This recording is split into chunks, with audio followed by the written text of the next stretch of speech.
sebenarnya apa yang dimaksud dengan krisis itu, gitu ya. Apa yang dimaksud dengan krisis? Sehingga kalian bisa menyimpulkan kita krisis nih sekarang.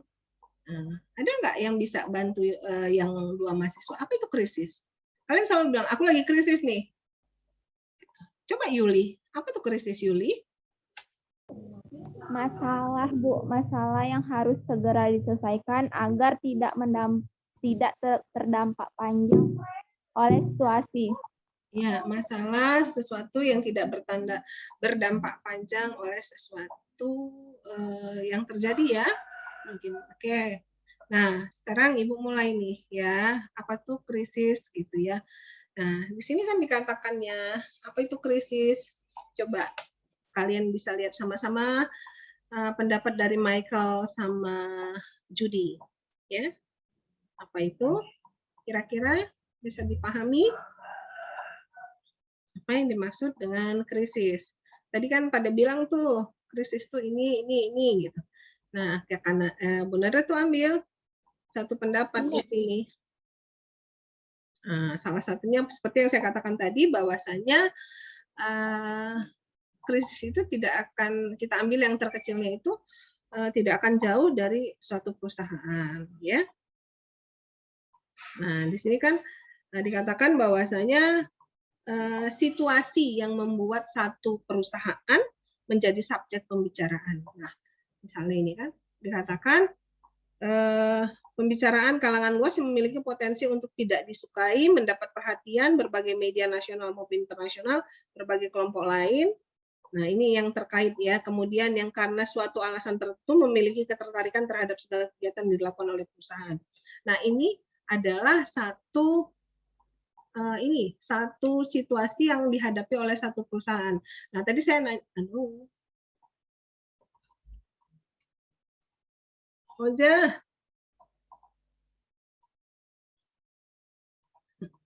Oke, bentar ya.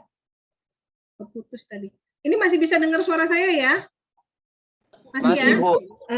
Masih, tadi terputus.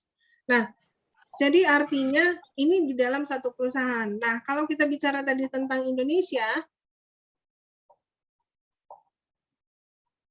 sebentar ya Farhan Reza, nanti saya kerjakan ya, saya jelasin dulu ya nak.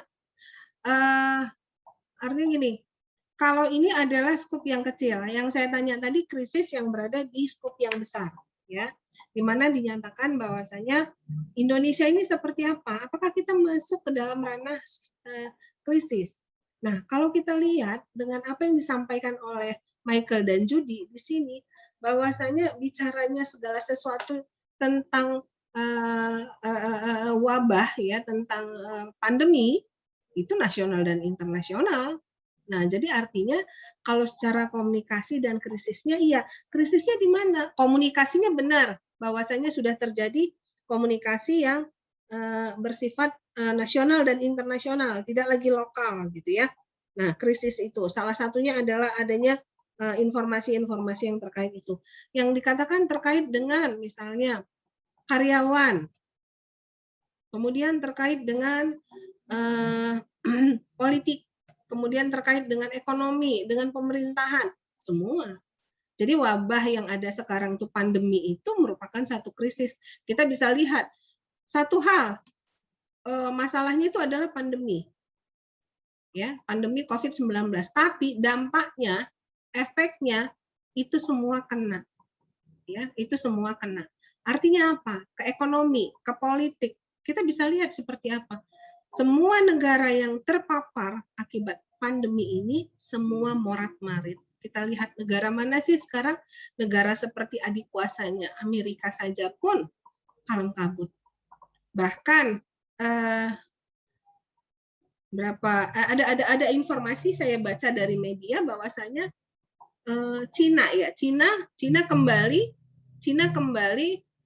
terpapar, Cina atau Singapura ya yang barusan saya baca.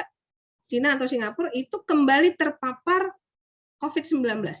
Tingkatnya meningkat, keterpaparannya meningkat lagi. Sementara mereka sudah sedikit landai ya, sudah sedikit. Tiba-tiba naik lagi. Nah, artinya ini yang menyebabkan semua aspek ya, semua aspek yang ada di dalam situasi negara itu menjadi kacau karena krisis ini tadi. Kita bingung sampai kapan. Kalau saya tanya sama Putri Sibarani, Putri bisa nggak bilang pandemi ini sampai kapan? Enggak bisa lah, Bu. Nggak bisa. Karena apa? Tidak terdeteksi sampai kapan. Dikatakan bahwasanya, kalau saya salah, nggak salah itu Singapura ya, tapi yang saya baru baca. Sudah sekian, 80 sekian persen masyarakatnya sudah vaksinasi. Namun, kenapa masih bisa terpapar? Masih meningkat. Nah, kita kan berharap nih ya, Indonesia ini masih berharap dengan digenjotnya sebanyak-banyak mungkin dilakukannya vaksinasi supaya tidak terjadi keterpaparan yang semakin meningkat. Namun apa yang terjadi? Singapura yang sudah 80% itu masih terpapar. Indonesia sudah berapa persen sampai ini hari? Ada yang tahu nggak? Ada baca nggak tadi barusan? Indonesia sudah berapa persen yang divaksinasi? Ada yang tahu? Singapura 80% ya, yang saya katakan tadi 80% sudah ini, tapi masih juga terpapar. Nah, artinya ini kita masih dalam situasi krisis. Artinya kalau krisis itu apa? Nah, kembali saya akan paparkan lagi yang selanjutnya, kalau ini tadi judi dan lakit. Nah, di sini dikatakan sebenarnya krisis itu apa? Tidak ada kepastian.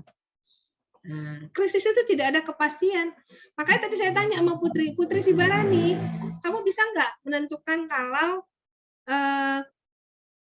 pandemi ini akan berakhir? Putri bilang nggak bisa. Artinya ada jawaban di situ. Krisis itu artinya akan tidak terjawab karena tidak ada kepastian. Nah, begitu juga di dalam satu perusahaan, ya. Di dalam satu perusahaan.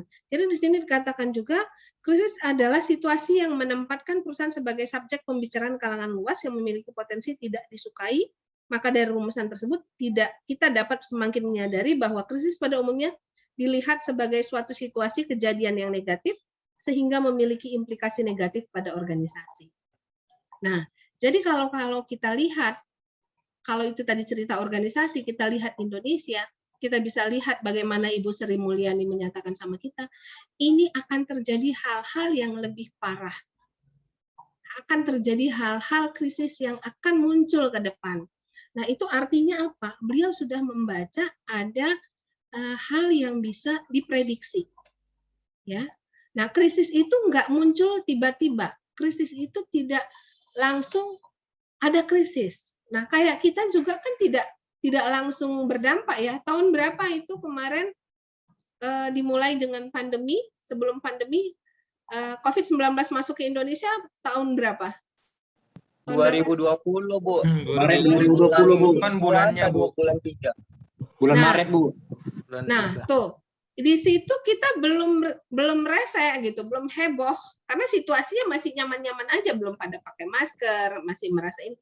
Bahkan sekarang yang sudah memang kita berada di situasi pandemi, ini aja pun masih juga banyak yang nggak mau pakai masker. Nggak ada itu COVID-19. Padahal sudah berapa ribu yang meninggal. Kalau diceritain di seluruh dunia udah berapa banyak yang sudah meninggal, tapi masih ada, ya. Nah, artinya di sini kita bisa pahami krisis itu tidak datang secara tiba-tiba. Krisis itu akan berproses. Jadi bagi orang-orang public relation, bagi orang-orang komunikasi, segala sesuatu yang nantinya akan menjadi krisis itu sebenarnya sudah diprediksi dengan yang dikatakan melalui suatu situasi resiko. Makanya ada yang dikatakan kalian belajar nanti, tapi saya rasa di UMA nggak ada ya, komunikasi resiko. Nah, nanti kalian akan kenal yang namanya manajemen krisis, kemudian ada yang namanya manajemen resiko. Nah, kemudian manajemen itu dijalankan dalam satu proses komunikasi, makanya ada mata kuliah komunikasi krisis. Kita sudah bicara tentang komunikasi krisis. Sebenarnya sebelum masuk ke komunikasi krisis ini ada yang dikatakan dengan komunikasi resiko. Nah, jadi kita ini sekarang berada di mana? Komunikasi krisis. Kenapa? Kalian sendiri coba menilai situasi yang ada di dalam arus komunikasi yang ada di media sosial ataupun berbagai media. terkadang masih dipercaya atau tidak sih sama masyarakat saat ini? Masih dipercaya? Kalau menurut Abi sendiri sih Bu, sebagian ada yang percaya, sebagian ada yang tidak. Karena banyak orang yang berprasangka mungkin media ini salah gitu kan Bu, ini aja, padahal kemarin udah siap tapi naik lagi, baru beberapa menit kemudian turun lagi gitu kan Bu. Tapi ada yang kayak memang orang percaya bahwasanya memang benar-benar ada kayak COVID-19 ini gitu sih Bu. Ya, jadi artinya media itu juga sangat berperan. Ya, makanya kalau semakin banyak berita hoax yang dimunculkan, krisis itu akan muncul. Krisis itu banyak, termasuk krisis percaya diri, krisis kepercayaan masyarakat, krisis ekonomi, semua bisa jadi krisis. Ya. Kamu sendiri punya krisis kepercayaan kan sama kawan kamu sendiri misalnya. Itu dikatakan krisis. Tapi komunikasi krisis, bagaimana komunikasi itu menjadi sesuatu yang tidak pasti. Ini yang kadang-kadang kita bingung. Kita masih nggak percaya waktu kemarin, kalau saya bilang India kena tsunami, keterpaparan COVID-19, Indonesia juga meningkat setelah Lebaran Haji, kemudian 17 Agustus, itu meningkat terus. Apa yang terjadi? Berita banyak masuk. Apa yang terjadi? Krisis terhadap informasi. Benar nggak sih rumah sakit itu memang full? ICU itu memang full? Dari kalian ada nggak yang survei ke rumah sakit melihat memang benar full pada saat itu?